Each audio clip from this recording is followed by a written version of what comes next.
কোনো আইডিয়া আছে মাইক্রোবায়োলজিতে কি কি হয়, কি কি করা হয়, কি কি টেস্ট করা হয়? মানে बेसिकली दिस सब्जेक्ट मतलब इस क्या क्या इस पे डील होता है माइक्रोबायोलॉजी में? तो माइक्रो जो होता है इन जनरल आपके, वो माइक्रोस वगैरह उनके स्टडीज किए जाते हैं. But now earlier it was like full based on organisms कि कौन सा क्या ऑर्गेनिज्म है, क्या है, उसके डिटेलिंग करते थे. But in our field is medical microbiology. It is basically we will be dealing with all infection diseases, how it is diagnosed, pathogenesis, how the infection occurs. फिर आपके जो कॉमन कॉमन ऑर्गेनिजम्स है, bacteria है, viruses है. Organisms क्या क्या हो सकते हैं, what type of organisms you can मतलब आर देयर. एक होता है आपका बैक्टीरिया, फिर होता है आपके viruses, fungi, mycology, parasites, prions, और भी बहुत सारी चीजें होते हैं. तो all these things can cause infection and our microbiology is deals with the diagnosis of that infection. ठीक है. Along with diagnosis there are other aspects also, how to use the antibiotics, what antibiotics has to be given in which conditions, then how it is monitored. It's epidemiology. There are vast difference. And in the eventual next 1 year or 1.5 দেড় বছর পর না 1 বছর পর exam তোমাদের second prof after 1 year, earlier it was 1.5. So after 1 year, so you will be getting an idea of what are the various types of how it is done elaborate way. So today is the first introductory class and it is basically the laboratory diagnosis of infection diseases. क्या होता है laboratory diagnosis of infection disease पे एक overall view है ये class में कि how it is generally progressed. अब इंडिविजुअली जब आप एक ऑर्गेनिजम्स या फिर एक इन्फेक्शन, एक डिसऑर्डर्स इन्फेक्शन सिस्टम के लिए पढ़ोगे, at that time you will get a broader idea कि how it is more done, specific क्या होता है, कौन सा टेस्ट लगता है किसमें, कौन सा ऑर्गेनिज्म कैसे आइडेंटिफाई किया जाता है, कौन से इन्फेक्शन पे क्या सैंपल लेते हैं. Because whenever you have seen मतलब in general if you got a fever or something like that, blood test होते हैं, कुछ कुछ आपके यूरिन टेस्ट हो सकता है, सीएसएफ, स्पुटम टेस्ट वगैरह वगैरह टेस्ट होता है. अब कौन से टेस्ट पे आप क्या करोगे ऑर्डर, क्या टेस्ट आप एडवाइस करोगे, ऊपर से आपका उसको कैसे करना होता है, क्या क्या टेस्ट आप लगाओगे, how to identify, come to that diagnosis. तो ये सब आपके डील होते हैं माइक्रोबायोलॉजी में. ठीक है. तो पहले से एक बार हिस्ट्रिकल पर्सपेक्टिव ये होता है कि infection agents have probably always cause disease in humans and recently is the second cause of death worldwide. ठीक है. तो infection that is the second cause of death. First cause क्या है, कोई आइडिया है? Cardiovascular disorders, that is cardio heart attack वगैरह, that is the first cause. And after this comes your infection diseases. तो earlier it was told that miasma can be traced back in the mid 16th century पे एक word होता था मायाज्मा, उसका बात है bad air. कोई एग्जांपल पता है क्या है? मलेरिया. मलेरिया का मतलब क्या है? बैड एयर से. पहले समझ आता था कि मलेरिया जो बैड एयर है उससे होता है, but ultimately it came to और that it is due to plasmodium species. तो दैट इज द थिंग कि अर्लियर मतलब बहुत पहले से ही आपके इन्फेक्शन डिजीज थे and it is still now it is there. फिर उसके बाद है आपका smallpox and other things आपके हिस्ट्री में दिया जाता है कि स्मॉल पॉक्स भी है आपके, फिर poliomyelitis is there. Although bacteria सबसे पहले डिस्कवर हुआ था 1675 में. उसके बाद जो डिजीज करने वाला that specified it came in 1876 when Robert Koch played a important role. तो उन्होंने क्या किया था, उन्होंने एक पोस्टुलेट्स बनाया था. There are 5 postulates, 5 points in that Robert Koch's postulates. ये आपके जो सेकंड बैक्टीरियल क्लास होगा तो उस पर स्पेसिफिकली डिटेल्स पे किया जाता है. तो उस पर क्या होता है कि कॉक्स पोस्टुलेट्स में मतलब इन जनरल मैं बता देता हूँ कि एक होता है कि एक बैक्टीरिया एक इन्फेक्शन करता है, you can isolate that bacteria from that infection, कोई भी इन्फेक्शन से, and you can grow that organism separately. अब तुमने जो ऑर्गेनिज्म को ग्रो किया है वो, और that if you give it to another person or another animal it will cause same type of infections. तो that is that Koch's postulates. ये मतलब इन जनरल है, तो इसके बहुत सारे स्पेसिफिक टर्म्स होते हैं एंड इट कम्स इंपॉर्टेंट होता है ये. अब आ जाते हैं कुछ डेफिनेशंस पे, that is important. This has to be, you have to learn from, एकदम लास्ट तक आपको ये you have to remember what do mean by this all this things. Disease इसका क्या कंडीशन है? This is a pathological condition. आपने first year पे you have read the physiological, that is the normal things. What is the normal, how normal our body functions, our different systems. When anything happens to any normal physiological things, that it become a disease. Infection disease is that disease caused by an, इस पे infection disease आप कब बोलोगे? जब कोई agent से इसका infection होगा. It is not like other diseases like severe stroke, heart attack. These are all due to some other diseases. Infection disease is due to some infectious agents. Infectious agents पे आपका क्या आ जाता है? जो मैंने बताया था, bacteria, viruses, fungi, parasites, all this comes after your infection disease. और infection होता है occurs when an infection agent enters the body and begins to reproduce. Infection से infection and infection disease का एक मतलब there is a thin margin. Infection means that the organism is there in your body. It may or may not cause the disease. When the disease has been occurred, then it is caused a infectious disease. So infection occurs when an infection enters the body and begins to reproduce, may or may not lead to a disease. उसके बाद आता है pathogen. Pathogen is the infection agent. उसको pathogen भी बोलते हैं. That pathogen and infectious agent is that which causes the disease. Host होता है जिसको ये डिजीज हुआ है. That is, it can B a person, it can B animal, it can be anything. जिसपे ये इन्फेक्शन एजेंट ने इन्फेक्शन करके उसके अंदर एक वो किया है, डिजीज किया है, that is your host. And virulence, it is an important term, you have to remember. Virulence means is by the things. जो क्या होता है कि एक इन्फेक्शन आपके बॉडी में गया, जो एजेंट गया, वायरस व बैक्टीरिया, वो कैसे इन्फेक्शन करेगा, how the infection occurs, the various technique, various methods बहुत सारे होते हैं. that is your virulence factors. It can be toxins, the agent that the bacteria or virus can produce a toxin, can produce enzymes, और उसके जो capsules होते हैं, all these are their virulence factors जिससे वो infection करता है. that is your virulence. okay. फिर आ जाता है हम transmission of infectious disease. infectious disease कैसे ट्रांसमिट होता है? एक होता है agent can be transmitted in many ways. एक होता है थ्रू एयर. कुछ एयरबोर्न डिजीजेस होते हैं. एग्जांपल हो सकता है क्या एयरबोर्न डिजीजेस क्या होता है? कोविड-19, it can be an airborne. Influenza. Then through contaminated food and water. जो कंटामिनेटेड फूड एंड वाटर से क्या होता है? टाइफाइड, डायरिया जो होता है mostly, these are contaminated food and water. Hepatitis वगैरह वो सब होता है. Hepatitis A, hepatitis E. Through body fluids. Body fluids की वजह से मतलब contact with HIV, good. HIV, hepatitis B. HIV, AIDS is the disease which is caused by HIV virus. AIDS होता है, ठीक है.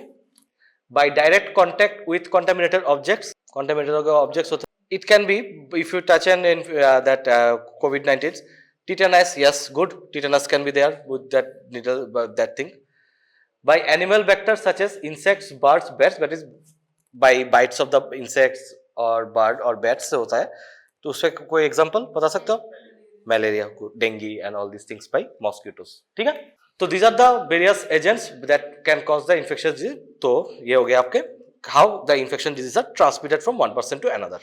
अब एक चीज होता है कि infectious agent and host interaction. एक इन्फेक्शन अब एक ऑर्गेनिज्म इनसाइड पे गया है, तो उसके बाद how the host will interact. Host interact मतलब जो इंसान जिसको हुआ है इन्फेक्शन, वो कैसे उसको, how the person will respond to that infection.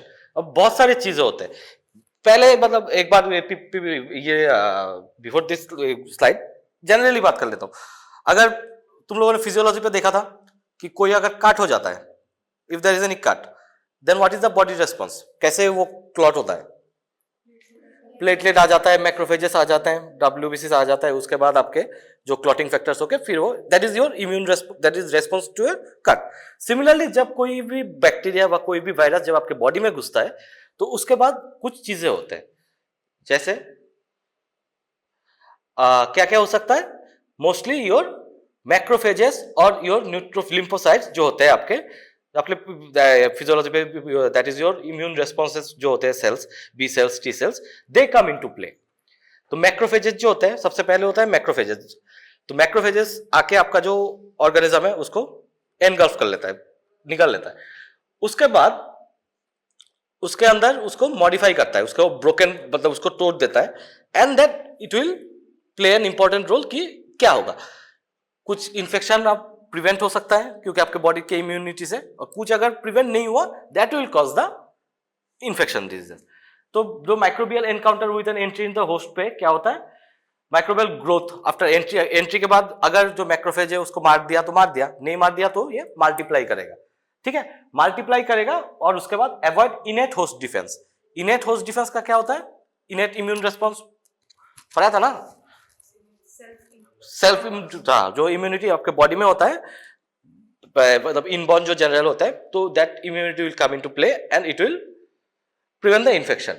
फिर होता है एक चीज होता है टिश्यू इन्वेशन एंड ट्रॉपिज्म। ये tropism, what do mean bye tropism? Tropism क्या होता है, पहले सुना है that term tropism? Tropism means कुछ कुछ virus, basically it is seen in most case of viruses. इस पे क्या होता है, जो वायरसेस का दे टारगेट सम स्पेसिफिक सेल्स। जैसे आपके जो HIV वायरसेस है, दे मतलब आपका जो HIV वायरस बॉडी में जो आपके CD20 सेल्स होते हैं उसको वो टारगेट करता है, दैट इज योर ट्रॉपिज्म। मतलब it will affect that cells only, कोई दूसरे सेल्स को वो अटैक नहीं करेगा।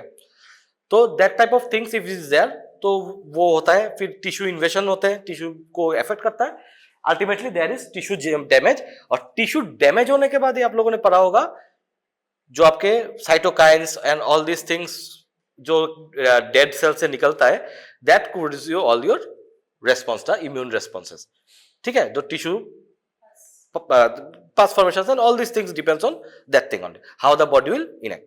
तो that is the thing कि बैक्टीरिया और वायरस आपके बॉडी पे गया तो आपके जो बॉडी का जो इम्यून सिस्टम है that comes into play in low, कि आपके वो प्रिवेंट करने की कोशिश करेगा।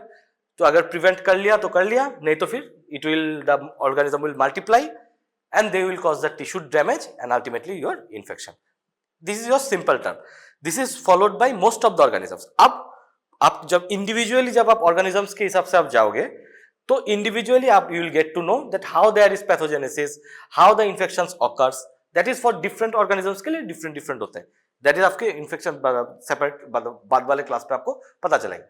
उसके बाद फिर आपके जो टिश्यू डैमेज होस्ट रिस्पॉन्स हो गया और फिर आपके दैट बैक्टीरिया व वायरस ये आपके बॉडी से बाहर निकल जाता है, दैट इज आपके sneezing, if you do sneezing मतलब कफ से, या फिर आप जब स्टूल या यूरिन उससे भी ऑर्गेनिज्म पास आउट होके अल्टीमेटली ट्रांसमिट होता है and this vicious cycle continuous, ठीक है।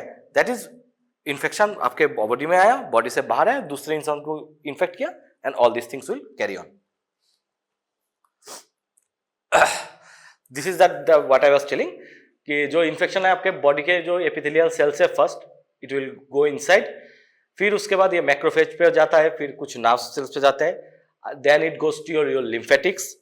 Lymphatics के बाद जाने के बाद through blood stream this got spread to various organs and it causes your organ, various organs are involved, ठीक है। फिर कुछ चीजें आते हैं, कुछ इंपॉर्टेंट टर्म्स होते हैं इन्फेक्शन डिजीज पे कि incubation period, prodromal phase, clinical phase, decline phase और रिकवरी फेज।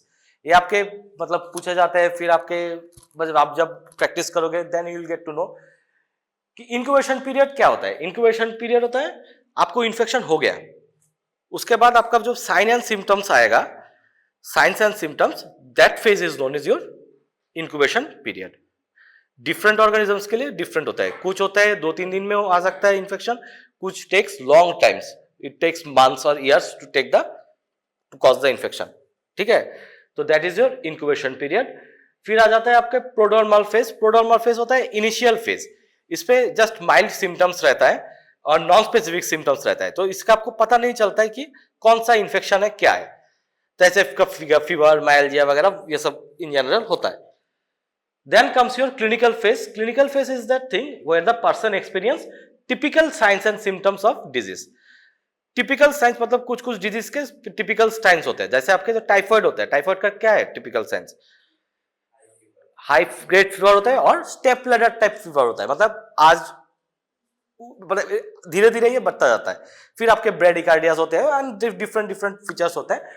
तो that is your clinical phase, person experience typical signs and symptoms of disease. Decline phase पे आपका जो इन्फेक्शन होता है वो सबसाइड हो जाता है, ठीक है, डिक्लाइन फेज में generally that phase that where the disease get decline and ultimately your recovery phase that is your condition where your symptoms get fully dissolved and ultimately the patient recovers. Subsidence means decreasing of symptoms, subsides हो जाते हैं, ठीक है, समझ आ गया? तो आपके जो इंक्यूबेशन पीरियड ये सब मतलब this is different for different organisms, different diseases. फिर we can classify infection diseases broadly. We can classify into various groups. By duration it can be acute, that is which develops rapidly and decreases rapidly, that is your hepatitis A वगैरह होता है वो acute phase पे होता है, वो कम हो जाता है. Similarly chronic पे होता है आपका develops slowly and it takes a long time to cure, that is chronic diseases जैसे आपके hepatitis C, फिर आपके जो HIV वगैरह, that is all your chronic diseases. और कुछ होता है latent means the infection is there in your body but it has not caused any sign and symptom, but after sometimes it will cause a serious disease. जैसे आपका tuberculosis एक होता है आपका, जब पढ़ोगे in details, latent TB. Latent TB is a phase that the patient has TB but there is no sign and symptoms.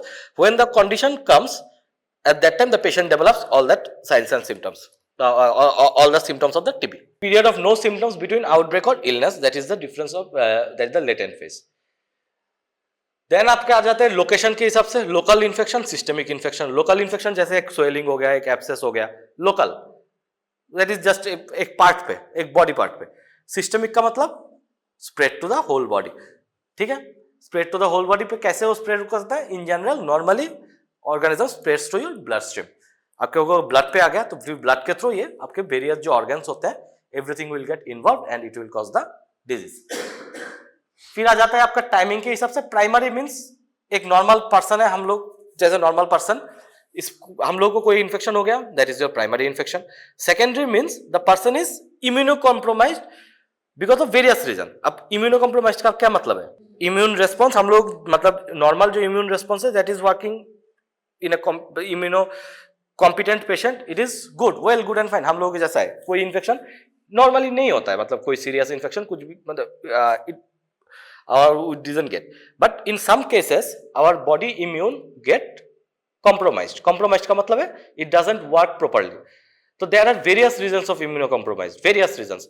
जो सबसे common reason है that is your HIV AIDS जो हो गया, उसके वजह से हो सकता है. but other than HIV AIDS there are various like किसी को कोई कार्सिनोमा हो गया, किसी को फिर आपके जो स्टेरॉइड्स होता है, नेफ्रोटिक सिंड्रोम पे आपने देखा होगा फिजियोलॉजी पे कि they used to give steroids, corticosteroids वगैरह देते हैं. तो all this thing cases make the person immunocompromised. तो अगर जब पर्सन इज इम्यूनो कॉम्प्रोमाइज्ड तो कोई नॉर्मल छोटा सा इन्फेक्शन भी उसमें बहुत ज्यादा हो जाएगा and that is secondary infection, कोई इम्यूनो कॉम्प्रोमाइज स्टेट पे जो होता है. तो that is the classification of infection diseases we can do. By duration acute, फिर chronic, फिर latent. By location that is your local, systemic, and by timing primary, secondary. ठीक है? This is a chart. इस पे क्या होता है, मतलब it is describing everything कि कैसे क्या exam, what are the common thing, infection agents which can cause the infection, और उसका क्या होता है, मतलब how it is site of propagations and example. That is prions. जो होता है prions सबसे छोटे that infection agents होते हैं, 30 to 50 किलो डाल्टन उसका साइज होता है, इंट्रासेलुलर. एंड जो डिजीज करता है that is your Creutzfeldt Jakob disease. फिर वायरस पे आपके बहुत सारे वायरस है, इस पे एक poliomyelitis that is your polio virus. Bacteria तो there are lots of bacteria are there. इस पे आपका जो माइकोबैक्टीरियम ट्यूबरक्यूलोसिस है, it cause a chronic disease and latent disease it can cause. जो आपके streptococcus pneumonia that is your acute infection कर सकता है ये. फिर आपके जो फंजाई है वो जनरली आपके acute disease and mostly chronic disease ही करते हैं, जो फंगस इन्फेक्शंस होते हैं, जो आपके हिस्टोप्लाज्मा वगैरह, that is your long, it takes a long course of time. Protozoa पे आपका trypanosoma, gambiense, trypanosoma, cruzi, leishmania, donovani, all this causes infection agents and they are from acute to chronic, it can varies. ठीक है. जो helminths होते हैं ये भी आपके क्रॉनिक इन्फेक्शन ही करते हैं मोस्टली, उचेरिया, बैनक्रॉफ्टी, ट्रिचेरा, जो फाइलेरियासिस वगैरह होते हैं. ठीक ठीक है. अब आ जाता है एक कोई भी एक अप्रोच कैसे करोगे. एक कोई एक्यूट इलनेस से आया एक patient, how will you approach generally? This is just an example, इसके लिए मैंने किया है कि कोई भी आपके पास एक पेशेंट आया है जो उसका एक्यूट इलनेस है. First you will be taking the history of the patient. अब हिस्ट्री में बहुत सारी चीजें होते हैं. जब आपके मेडिसिन क्लास होंगे इस पर आपको बताएंगे कि हिस्ट्री में बहुत सारे present illness, past illness, all this history you have to take, कि क्या इन्फेक्शन आते हैं, मतलब पहले से कोई कब से इन्फेक्शन था, क्या था. तो this gives a lots of idea the history of the patient कि what type of infection is this, मतलब that makes your differential diagnosis होता है. तो उसमें आपका आइडिया हो जाता है कि क्या क्या इन्फेक्शन है, क्या क्या नहीं है. तो it gives a broad idea. उसके बाद आप जाओगे एग्जामिनेशन पे. तो एग्जामिनेशन पे आप जब फिजिकल एग्जामिनेशन करोगे तब आप कुछ साइंस सिम्टम्स होते हैं, जैसे एनीमिया. आपने देखा होगा कि एनीमिया कैसे दिखते हैं, इक्टेरस कैसे दिखते हैं. तो all this things you have to see in the patient. तो उससे भी एक आइडिया होता है कि okay this system might be involve and that. And then ultimately your, उसके बाद आप जाओगे डायग्नोस्टिक वर्कशॉप, मतलब डायग्नोस्टिक आपके वर्कअप पे, जहां पे आपका डिसाइड करोगे आप कौन सा सैंपल भेजोगे. अब कोई पेशेंट आया है यूटीआई, यूरिनरी ट्रैक्ट इन्फेक्शन लेके, तो first sample what you come in your mind कि आप उसका यूरिन ही भेजोगे. आपके जो सिम्टम्स होते हैं यूरिन, यूटीआई के सिम्टम्स क्या होते हैं, लोअर एब्डोमिनल पेन, बर्निंग, मिक्सचरेशन और ऑल दिस थिंग्स आपके होते हैं. उस हिसाब से आपको first you have to decide what sample you have to send, and that is the most important part of diagnostic stewardship और diagnostic workup कि आप क्या सैंपल भेजोगे.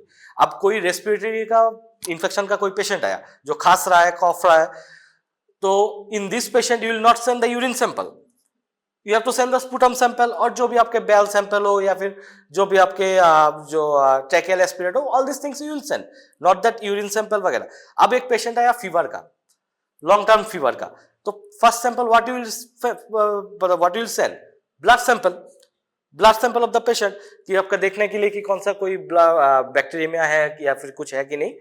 तो you have to decide what sample you have to came and how you will decide through by the 1 year you will this course, this microbiology course, you will get to know what is the disease, in which type of disease, what sample you have to send, and how you have to send, how is to process.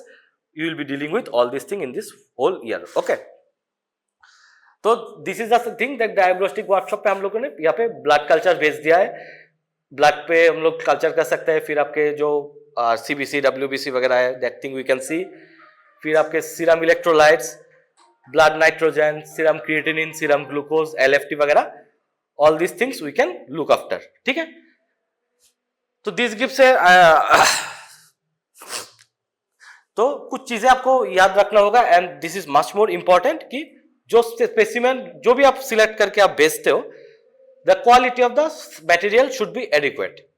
ठीक है, आप इतना आपको blood चाहिए होगा 5 ml और 10 ml एक कोई भी टेस्ट करने के लिए, एक मिनिमम अमाउंट. आप अगर 1 ml भेजोगे तो आपका रिजल्ट सही आएगा? नहीं आएगा सही. तो और फिर जो आपके जो अगर यूरिन कंटेनर, आप यूरिन भेज रहे हो, आप 2 बूंद 3 बूंद यूरिन भेज दियो तो कोई फायदा होगा? कुछ नहीं होगा. मतलब एक पर्टिकुलर एक अमाउंट आपको जानना होगा कि आप to this amount you have to send. And the thing is that when you will send the sample, जो सैंपल होगा वो जो कंटेनर पे आप भेजोगे, that container should be properly labelled. उस पर प्रॉपर्ली लेबल नाम वाम होना चाहिए. That container should not be leak, मतलब ये अगर सैंपल लीक होगा बाहर तो सही रिजल्ट नहीं आएगा, तो रिजल्ट उल्टा सीधा आएगा. तो all this things, this minute things you have to keep in mind कि the quantity of the material must be adequate. Specimens are selected on the basis of, जो मैं बार बार कह रहा था कि specimen selected on the basis of signs and symptoms and should be representative of the disease process. अब अगर कोई मेनिंजाइटिस का पेशेंट है, मेनिंजाइटिस पे क्या होता है, ऑल्टर सेंसोरियम फीवर होता है, तो उस पे आप CSF भेजोगे. अब नॉर्मल कोई कफ से कोई पेशेंट आया होगा तो उस पे तो आप CSF नहीं निकालोगे. तो बहुत सारी चीजें होते हैं, you have to keep in mind, तो कि कौन से डिजीज पे क्या सैंपल भेजना होता है. ठीक है, फिर कॉन्टेमिनेशन आप भी अवॉइड करोगे कि जो आप सैंपल आप भेज रहे हो वो अगर कॉन्टेमिनेट हो गया. कॉन्टेमिनेट का मतलब क्या है? कॉन्टेमिनेट का मतलब बाहर से कोई ऑर्गेनिज्म उसके अंदर आ गया, जो ओरिजिनल जो प्राइमरी पैथोजन है will not identify that organism. कोई अगर दूसरा ऑर्गेनिज्म उस पे आ गया तो इट विल कॉज मतलब मिस्टेक, एक डाउट हो जाएगा जो the sample and all this में. तो we should be conscious that the contamination of the specimen should be avoided by using only sterile equipments and aseptic precaution. Aseptic precaution का मतलब है कि जब आप सैंपल कलेक्ट कर रहे हो, इट शुड बी कलेक्टेड एसेप्टिकली मतलब कोई मतलब जो बाहर से कोई कंटामिनेशन उसके अंदर ना आए। अगर आप ब्लड भी कलेक्ट कर रहे हो तो you should clean that area with first with chlorhexidine, फिर आपके जो दैट क्या होता है उसका spirit and all these things you have to clear it by alcohol, 70% alcohol and chlorhexidine you have to clean. Then with single prick you have to take the blood. So these are the various procedures you have to follow so that there is no contamination in your sampling. ठीक है? And the specimen should be taken to the laboratory and examined promptly. कुछ time पे कुछ specimens होते हैं जिसके लिए specific transport media होता है। ट्रांसपोर्ट मीडिया क्या होता है, ये आपके जो कल्चर मीडिया क्लास है उस पर आपको पता जाएगा। That is your transport media का मतलब एक स्पेसिफिक एक मटेरियल होता है जिसके जो ऑर्गेनिज्म आप सस्पेक्ट कर रहे हो that organism will be viable, तो उसको ट्रांसपोर्ट मतलब जो आपके ट्रांसपोर्ट टाइम पे वो मर नहीं जाएगा, जो आपके ग्रो करने में आपको इजी होगा, तो that is your transport media. तो special transport media are there which may be helpful and meaningful sample to diagnosis bacterial infection must be secured before antibacterial drugs are administered. इसका क्या मतलब है, जो लास्ट लाइन है, last line का मतलब क्या है, मतलब by English how what do you mean, मतलब आपके ये चीज आपके दिमाग में अभी से घुसा लो। ये चीज meaningful specimen to diagnose bacterial infection must be secured before antimicrobial drugs are administered. मतलब आप जब जाओगे, आप हॉस्पिटल पे जब जाओगे, कोई भी पेशेंट जो आता है पहले आपकी इमरजेंसी पे, तो आने के बाद ही हम लोग अगर उसको हम बैक्टीरियल सस्पेक्ट कर रहे हैं, bacterial disease, will be starting antibiotic, empirical antibiotic as soon as possible. ठीक है, इसे कहते हैं एम्पेरिकल एंटीबायोटिक। आपको पता नहीं कि कौन सा एंटीबायोटिक काम करेगा, तो कुछ एंटीबायोटिक्स होते हैं तो वो आपको दे दिए जाते हैं। तो the thing which you have to remember before you give the antibiotic to the patient, you should collect the sample. क्योंकि आप अगर एंटीबायोटिक दे ही दियो पेशेंट को, उसके बाद आप कलेक्ट कर रहे हो, तो आपका ऑर्गेनिज्म मर जाएगा, तो ऑर्गेनिज्म तो ग्रो ही नहीं करेगा, आप उसका फर्दर कुछ कर नहीं पाओगे। That is in general. So before you give the antibiotic, you should send the respective samples. You should collect the respective samples and then you push the antibiotic. ठीक है? This you should keep your mind. फिर आपके जो sample आ गया lab में, lab के आने के बाद what it will go. तो after it coming to the lab, these are the various things. These are broad things. And in every headings, there are lots of things is there. And today I'll give an introduction because there individual classes will be there on every topic कि क्या होता है, कैसे क्या करते हैं, because mostly microbiology deals with all these things only. तो जो आपका माइक्रोस्कोप जो सैंपल आपके लैब में आ गया, तो first thing you will do is microscopy. अब माइक्रोस्कोपी में आप देखते हो कि कौन से ऑर्गेनिज्म है। अब माइक्रोस्कोपी में क्या क्या होता है, माइक्रोस्कोपी में जो भी सैंपल आ जाता है, तो microscopy gives an preliminary idea कि what could be the pathogen. It could be a fungus, could be a bacterial, could be a parasitic. तो it gives a broad idea कि कौन सा ऑर्गेनिज्म हो सकता है। फिर कुछ माइक्रोस्कोपी पे आप लोग कुछ स्टेन्स करते हैं, कुछ स्पेसिफिक स्टेन्स होते हैं। अब जो स्टेन्स का क्लासिफिकेशन है, स्टेन्स का क्या क्या स्टेन होता है, एक होता है आपका सिंपल स्टेन, फिर आ जाता है आपके,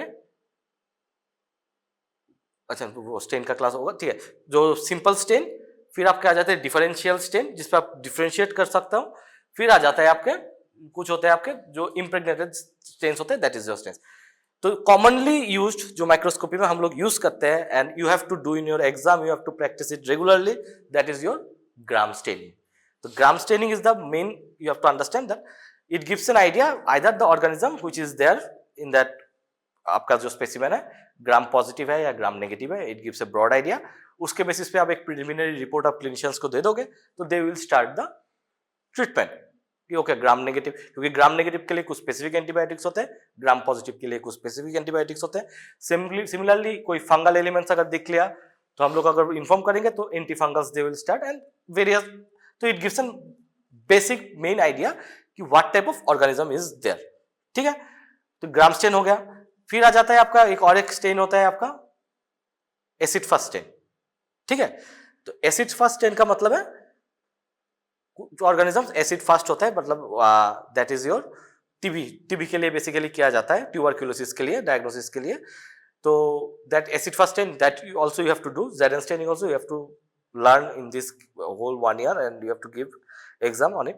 तो ZN स्टेन होते हैं, ग्राम स्टेन होते हैं. These are the common stains you have to do. Other than this, there are lots of stains. In the next slide I will be showing. बहुत सारे stains होते हैं, जिम्सा होते हैं, लिशमैन होते हैं.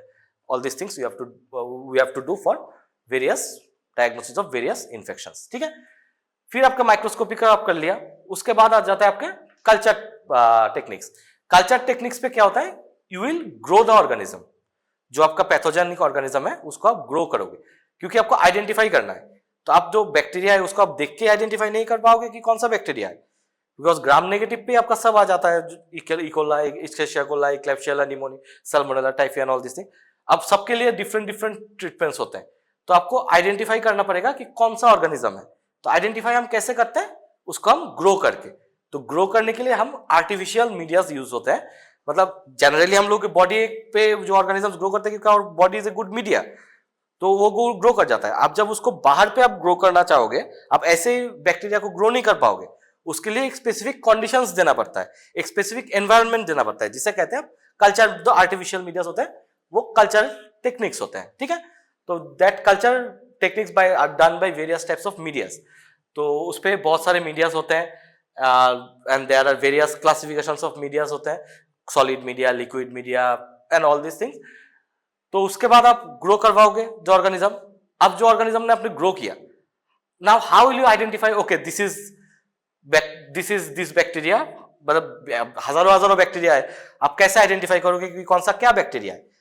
तो वो आइडेंटिफाई करने के लिए we will go for a different sets of biochemical reactions. ठीक है. अब बायोकेमिकल रिएक्शंस क्या होता है? कुछ सुगर्स होते हैं. मतलब नॉर्मली आपने 12 में, क्लास 11 12 में दिए होंगे कि देयर आर ग्लूकोज, मैल्टोज, सुक्रोज, नाम तो सुने होंगे ना. तो क्या होता है, कुछ कुछ बैक्टीरियाज, ये जो डिफरेंट टाइप्स के शुगर्स होते हैं ना, एक बैक्टीरिया एक शुगर्स को करेगा फर्मेंट, दूसरे को नहीं करेगा. तो by this permutation combinations we will be identifying, not by sugars, other biochemical reactions, कि okay this is that organism. Because हम लोग ऐसे ही देख के बता नहीं पाएंगे कि ये क्या ऑर्गेनिज्म है. तो उसको आइडेंटिफाई करने के लिए कुछ चीज चाहिए. तो that is your properties, that is the property of the bacteria, that your biochemical reactions. ठीक है. तो बायोकेमिकल रिएक्शन से हम लोग उसको आइडेंटिफाई कर लिया. फिर there is something called serological identification. Serological identification मतलब जो, क्या कुछ बोलोगे?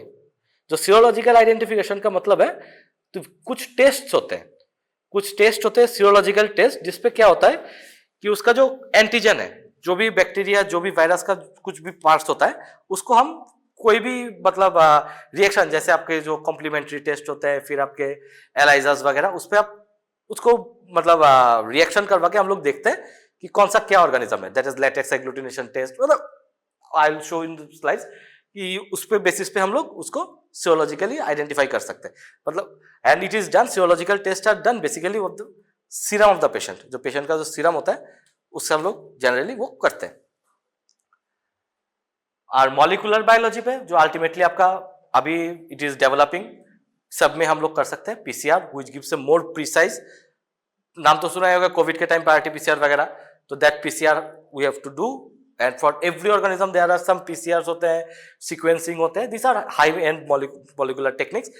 It is generally now preferred over conventional because it takes time. Conventional बहुत स्लो होता है, बहुत टाइम रॉन्ग भी देते हैं conventional. Molecular gives a more precise and it gives a more मतलब एक्यूरेट, एंड वो टाइम कम लेता है, बहुत टाइम सेविंग प्रोसीड्यूर्स होते हैं. तो मॉलिकुलर टेक्निक से हम लोग उसको आइडेंटिफाई कर सकते हैं. एंड अल्टीमेटली आप कर लिया है, उसके बाद आपका antibiotic susceptibility test. Bacteria identify करके क्या करोगे? क्लिनिशियंस का क्या फायदा? उसको सल्मोनेला टाइफी इन्फेक्शन हुआ है, इकोलाई हुआ है, तो क्लिनिशियंस को क्या मतलब है? उनको चाहिए होता है कि कौन सा एंटीबायोटिक देने से वो काम करेगा, जो ट्रीटमेंट पे हेल्प होगा. तो that you will be giving by your antibiotic susceptibility test. तो ये भी there are various techniques by which it is done. ठीक है. कुछ आइडिया हुआ है? When individually class will come individual these things, you will get a better idea क्या होता है. तो वही मैं कह रहा था, जो माइक्रोस्कोपी है, that is microorganisms can be examined microscopically for bacterial motility, जो मतलब बैक्टीरियल मोटाइल है कि नहीं, तो वो देखने के लिए हम लोग कर सकते हैं. फिर स्टेन्स की बात कर रहा था मैं, simple stain, gram stain, ZN stain, these are the various stains. What is done? जो ग्राम स्टेन होता है उस पर दो तीन चीजें होते हैं, या अभी याद कर लो, ये आपको याद करना होता है कि जो प्राइमरी स्टेन होता है, एक होता है क्रिस्टल वायलेट, मॉर्डेंट होता है ग्राम्स आयोडीन, डिकलराइजर भी होता है एक ethyl alcohol, and secondary stain is safranin. तो we have to give it for every timing is there कि कौन सा कितना टाइम के लिए रखना होता है. And generally after this you will be able to see the organism in microscope की that is your gram positive and gram negative. So gram stain पे हो जाता है most of the bacterias are identified. Acid first stain पे आप TB, nocardia वगैरह आप identify कर सकते हो. सिल्वर स्टेन जो मैं कर रहा था, जो स्पेशल स्टेन्स जिसपे फंजाई, लीजियोनेला, न्यूमोसिस्टिस वगैरह, उसके लिए हेल्पफुल होता है. फिर कुछ स्टेन्स होते हैं पीरियोडिक एसिड शिफ, पेस्टेन, म्यूकेरामाइन, जिम्सा.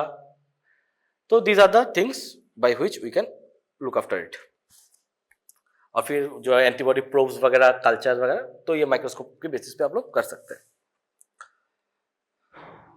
कल्चर टेक्निक की मैं बात कर रहा था कि culture media are used for isolation and identification of micro pathogenic organism. मैं बोल रहा था कि कैसे इसको आइडेंटिफाई किया जाता है. And it also used for your antimicrobial susceptibility testing, कि आपका जो कौन सा एंटीबायोटिक उस पर काम करेगा, क्या काम करेगा, that can be seen by your antimicrobial sensitivity test. Types of culture media are, एक ब्रॉड क्लासिफिकेशन है. कुछ लिक्विड मीडिया होता है, कुछ सॉलिड मीडिया होते हैं. जो लिक्विड मीडिया पे आपका न्यूट्रिएंट ब्रॉथ, पेप्टोन वाटर, तो ये इस पे ऑर्गेनिज्म ग्रो किया है. How will you understand? By turbidity. Turbidity मतलब ये वो हो जाएगा, मतलब टार्बिड का मतलब क्या कहते हैं इसको, बांग्ला बोले घोला हो जाएगा कि just it will be like that. And solid media पे आपका जो कॉलोनी आएगा उसका आप बायोकेमिकल रिएक्शंस करोगे and you will be identifying the organisms. एक चीज आता है आपका एनिमल पैथोजेनिसिटी करके भी हम देख सकते हैं. उसपे क्या होता है, एक एनिमल के अंदर हम लोग ऑर्गेनिज्म को इनोकुलेट कर देते हैं, और जो एनिमल होता है उस पर रिएक्शंस देखते हैं कि कौन से रिएक्शंस में जो ऑर्गेनिजम्स आपके ग्रो करने में दिक्कत होती है. जैसे माइकोबैक्टीरियम लेप्री, एक एग्जांपल देता हूँ. माइकोबैक्टीरियम लेप्री जो लेप्रोसी करता है, इट इज अनकल्टिवेबल, मतलब generally it is not cultivable. तो इसके लिए हम लोग एनिमल इनोकुलेशन वगैरह ये रिसर्च पर्पस पे यूज होता है, तो वो देखने के लिए कि उसका क्या होता है. फिर उस पर हम लोग वो कर सकते हैं कि isolation of the organism pure form to test the ability of toxin production. Toxin production का मतलब है, जो मैं कह रहा था कि कुछ विरुलेंस फैक्टर्स, जो ऑर्गेनिज्म का विरुलेंस फैक्टर्स होते हैं, बोल रहा था कि बहुत सारे चीजें होती है जो इन्फेक्शन करता है. तो that things can be identified by your animal pathogenicity testing. Serology पे आपका वो होता है कि डायरेक्ट होता है, इनडायरेक्ट होता है. डायरेक्ट सीरोलॉजिकल टेस्ट पे आपका identification of the unknown organism आप कर सकते हो by microbial antigen using specific antibody. क्या होता है एंटीजन एंटीबॉडी? आइडिया बायोकेमिस्ट्री में किया था ना, एंटीजन एंटीबॉडी क्या होता है. तो जो एंटीजन हम, मतलब एक बैक्टीरिया का जो भी एंटीजन अगर हम लोग के बॉडी में घुस गया तो हमारा body will be producing the antibody. Now when antigen and antibody reacts, there will be some reactions. That is, it can be, क्या होता है, प्रिसिपिटेशन रिएक्शन हो सकता है, फ्लोकुलेशन होता है. तो all this reactions will occur. तो by this reactions you will identify okay this is the pathogen. तो एक आप जब कोई अननोन एंटीजन आपके बॉडी में आ गया, तो if you by a known antibody we can identify that unknown. तो ये रिएक्शन हो जाएगा, by the reaction we will get to know. तो that is that thing, direct serological test. उस पे आपका जो सीरो ग्रुपिंग, सीरोटाइपिंग आपका जो ब्लड ग्रुपिंग पे होता है ना, it is similar like that only. Blood grouping पे जैसे होता है आपके आरएच फैक्टर्स वगैरह, ए ग्रुप बी ग्रुप पे आप जैसे मिला के करते हो प्रिसिपिटेशन और वो देखते हो, like that only it can be done. Indirect serology पे टेस्ट पे हम लोग के बॉडी पे कौन सा स्पेसिफिक एंटीबॉडी है कि नहीं, वो हम नोन एंटीजन से देखते हैं. जो आईजीएम आईजीजी किया ना, आईजीएम आईजीजी बायोकेमिस्ट्री में, तो that IgM IgG are identified. That is your indirect serological tests. तो these are the various diagnostic techniques, that is हीमोग्लूटिनेशन.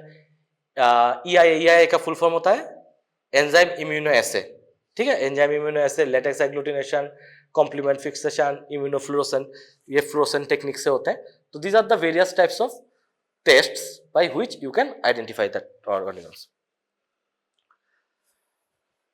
फिर आ जाते हैं आपके जो सीरोलॉजिकल टेस्ट होता है वो कुछ रैपिड होते हैं. रैपिड होने से क्या हो जाता है कि हाईली सेंसिटिव एंड स्पेसिफिक होता है. हाईली सेंसिटिव स्पेसिफिक मतलब it will identify the organism early.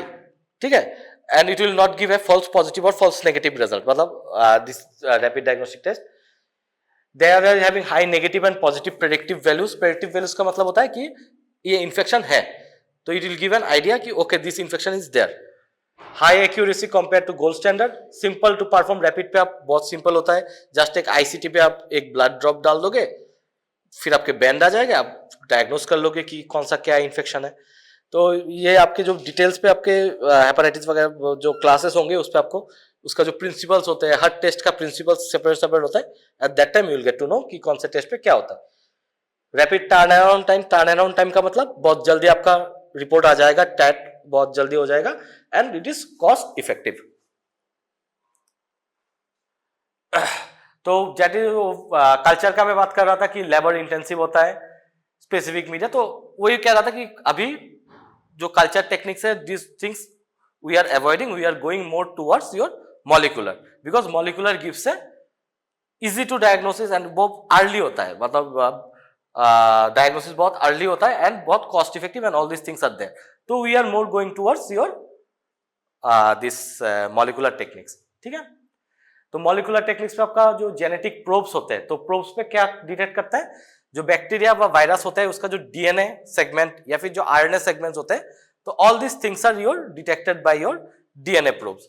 Similarly आपके आरएनए भी प्रोब्स होते हैं. और पीसीआर पे आपका क्या होता है, पीसीआर पे जो ऑर्गेनिज्म का जो जेनेटिक पार्ट है, आपने बायोकेमिस्ट्री में देखा होगा, जो पीसीआर तो बायोकेमिस्ट्री में भी था आपका पीसीआर, कि जो आपके जो स्पेसिफिक पार्ट होता है, specific part of the genome, it is amplified to a large extent so that it is identified.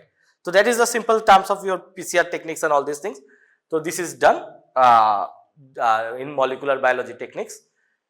So mostly widely used is PCR because of high sensitivity and high specificity and diversity. Obviously it gives a broad diversity to identify all the organisms. और nucleic acid probes एक होता है जिसपे DNA को amplify नहीं करता, तो वो जस्ट गिव्स ए आइडिया कि okay this pathogen is present, you can not quantify it.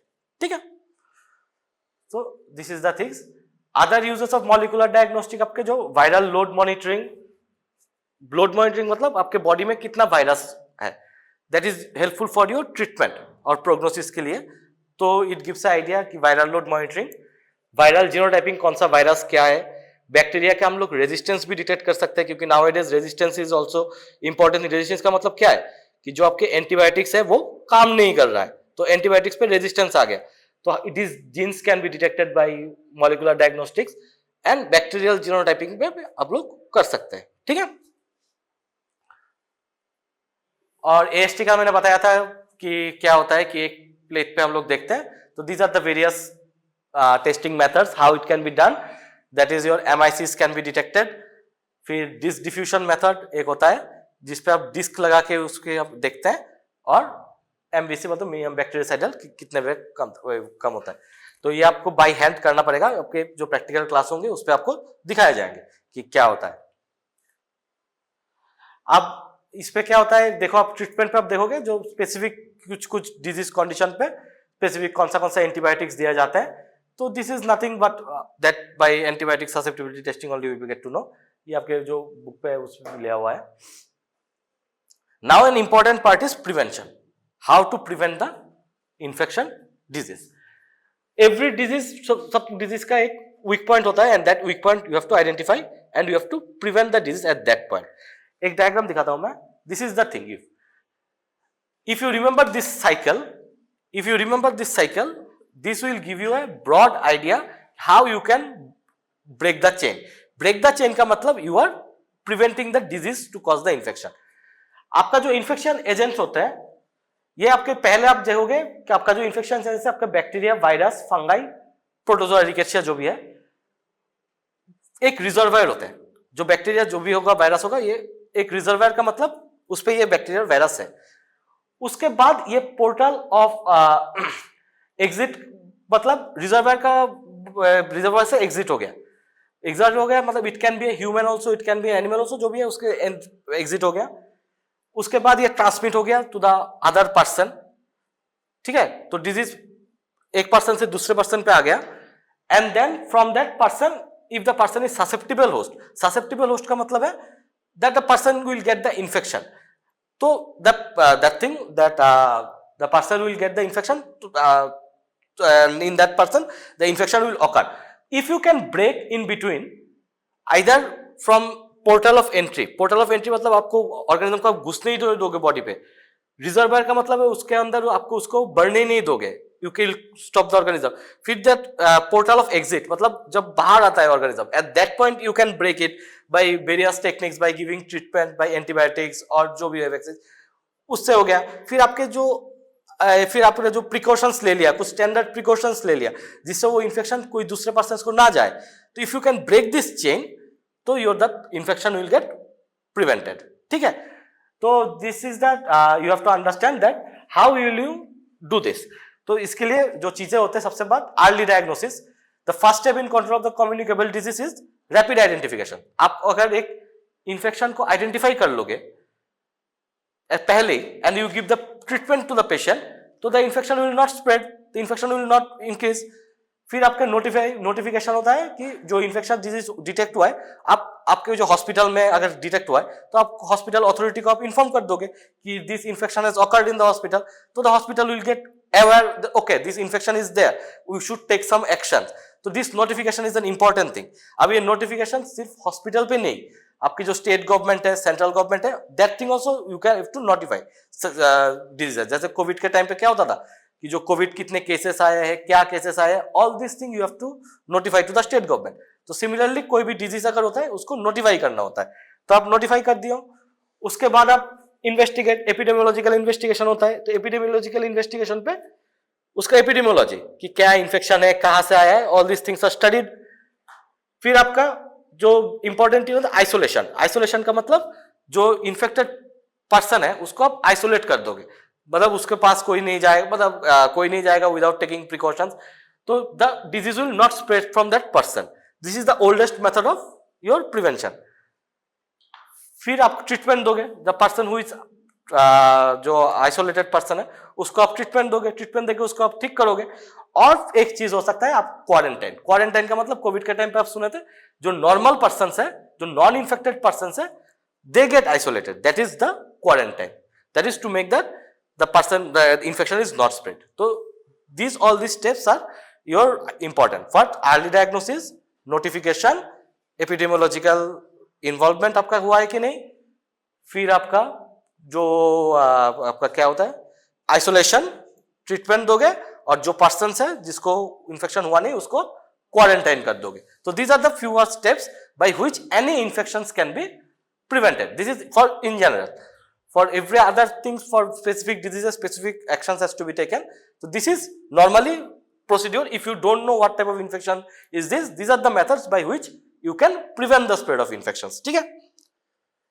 और अगर जो ससेप्टेबल होस्ट है उसको आपका इम्यूनिटी कैसे बढ़ा सकते हो, वैक्सीनेशन से। ठीक है, अब ये एक्टिव इम्यूनाइजेशन हो सकता है या फिर पैसिव या फिर दोनों हो सकता है। एक्टिव इम्यूनाइजेशन मतलब आप लोगों ने after birth you have taken all the vaccines, BCG vaccines वगैरह, hepatitis B vaccines, these are your active vaccinations, मतलब your immunity has been developed. Passive का मतलब होगा अगर आपका आपने उस टाइम पे आपका वो कोविड के टाइम पे या फिर जो आपके क्या कहते हैं हेपेटाइटिस बी के टाइम पे आप इम्यूनोग्लोबिन्स लेते हो, that is your passive vaccination. This is at the time to reduce the symptoms of the disease, that is your passive vaccination. फिर आप कर सकते हो कॉम्बाइन बोथ, मतलब एक्टिव एंड पैसिव को मिला के भी आप दे सकते हो। तो this is by which we can prevent any infection. वो 4 steps and by vaccinations. ठीक है, तो this is the vaccination schedules दिया हुआ है, it is the adult vaccination schedule. तो कौन सा वैक्सीन you can take, तो this is a broad thing. फिर एक चीज होता है केमोप्रोफाइलेक्सिस। केमोप्रोफाइलेक्सिस का मतलब कोई भी आउटब्रेक या फिर कोई भी इंफेक्शन किसी को अगर हो रहा है तब आप कुछ दवाई ले लेते हो पहले से, so that the infection is not happens to you also. Suppose in cholera पे हम लोग जो टेट्रासाइक्लिन और फुरोजोलिडोन जो भी है medicine is given to the patient. फिर आपके जो डिप्थीरिया, अगर किसी भी कोई भी स्कूल गोइंग चिल्ड्रन पे अगर डिप्थीरिया हो गया तो उसको आप प्रिवेंट कर सकते हो एरिथ्रोमाइसिन व फर्स्ट डोज ऑफ वैक्सीन से। प्लेग पे आप दे सकते हो tetracycline. These are various types of antibiotics. इसका क्या मैकेनिज्म ऑफ एक्शन है, कैसे क्या आता है, all this things you will be going knowing in subsequent classes, subsequent topics. ठीक है, तो this is just an example of chemoprophylaxis implies the protection from or prevention of the disease पे क्या होता है। फिर this is the last thing कि कुछ emerging and re emerging infection disease क्या होता है। इमर्जिंग मतलब नया डिजीजेस जो आ रहा है, जैसे कोविड-19 आ गया, Ebola, all this things are emerging disease. Reemerging disease का मतलब होता है कुछ डिजीजेस जो पहले था उसके बाद कम हो गया, फिर अभी वो डिजीज फिर से वापस आ रहा है, that is a reemerging. Emerging मतलब एकदम न्यू, रीइमर्जिंग का मतलब the infection was there earlier, it cause a havoc, but after that it reduced, but again it started. तो जस्ट एक स्लाइड, क्योंकि ये आपको एक आइडिया आपको जनरेट करने के लिए कि क्या होता है रीइमर्जिंग में, कि जैसे आपका डिप्थीरिया पहले होता था, उसके बाद आपका वैक्सीनेशन आ गया, आपका बॉडी जो डिप्थीरिया बहुत कम हो गया था, but now again it's research because of various factors, कि आपके जो बॉडी, क्योंकि जो एडल्ट होते हैं उसको पहले आपका इम्यूनिटी था बट इम्यूनिटी अभी कम हो गया, तो उसके बेसिस पे बढ़ सकता है। फिर कुछ रेजिस्टेंस की वजह से आ सकता है, बहुत सारे डिजीजेस होते हैं जिसपे अभी रेजिस्टेंस बढ़ गया है, तो जो आपके एंटीबायोटिक्स पहले काम करता था वो काम नहीं कर रहा है, तो अगेन वो रीमर्ज हो गया। तो this is just a thing कि दिस इमर्जिंग एंड रीमर्जिंग इनफेक्शियस डिजीज না। প্রাইমারি সেকেন্ডারি তো যে কোনো সময়, প্রাইমারিটা মতলব পার্সনটা নতুন ইনফেকশন হতে হলো প্রাইমারি ইমিউনো কম্প্রোমাইজ, আর সেকেন্ডারি का मतलब है পার্সনটা ইমিউনো কম্প্রোমাইজ। তো ইমিউনো কম্প্রোমাইজ এটা ইন পার্সন, মানে এটা যে কোনো একটা পার্সনে, পার্সনটা ইমিউনো কম্প্রোমাইজ, তো ওর ইমিউনিটি যে একটা নর্মাল যে একটা ইনফেকশন যেটা একটা সাধারণ মানুষের হলে কমে যেত, কিন্তু ওই ক্ষেত্রে এটা কমছে না, ওটা আরো বেগি ফর্মে। এই রিমার্জেন্স সেকেন্ডারি না, that is for a person, that primary and secondary. And emerging and remerging, it is for a disease. Vaccine but now it is a disease only, it will be not reemergence, it is disease. হ্যাঁ, serological আমরা antigen antibodies আছে, বায়োকেমিস্ট্রিতে বলেছিল the antigen antibody when they combine there will be some reactions होते हैं, कुछ precipitation reaction মানে ওই precipitation formation and clump formation, तो based on that we can identify कि this is a कौन सा क्या ऑर्गेनिज्म है। तो serological test basically two types है, एक तो होता है डायरेक्ट और इनडायरेक्ट। इनडायरेक्ट क्या होता है कि you don't know the this कौन सा एंटीजन आया है, यू डोंट नो, तो बाय द एंटीबॉडी, जो एंटीबॉडी से हम लोग एंटीबॉडी का रिएक्शन करवा के will get to know okay this is the pathogen. और जो सेकंड इनडायरेक्ट पे उल्टा होता है, तो जो एंटीबॉडी है उससे हम आइडेंटिफाई करते हैं कि कौन सा एंटीजन होता है, ठीक है। That is the serology is basically, serological reactions is basically the how the antigen and antibody are binding, how they are reacting, based on that identifying the pathogen, ठीक है। तो this is about how broad idea कि कैसे हम लोग एक laboratory diagnosis पे will go for A infectious disease, ठीक है। अब जब आप इंडिविजुअली आप ऑर्गेनिज्म के हिसाब से पढ़ोगे, all the headings will be same, but कुछ कुछ डिफरेंट होता है, बस स्पेसिफिक आपका आ जाएगा, स्पेसिफिक कल्चर मीडिया आ जाएगा, स्पेसिफिक स्टेनिंग आ जाएगा, specific all this things reactions आ जाएगा, ओके। तो दिस इज द क्लास।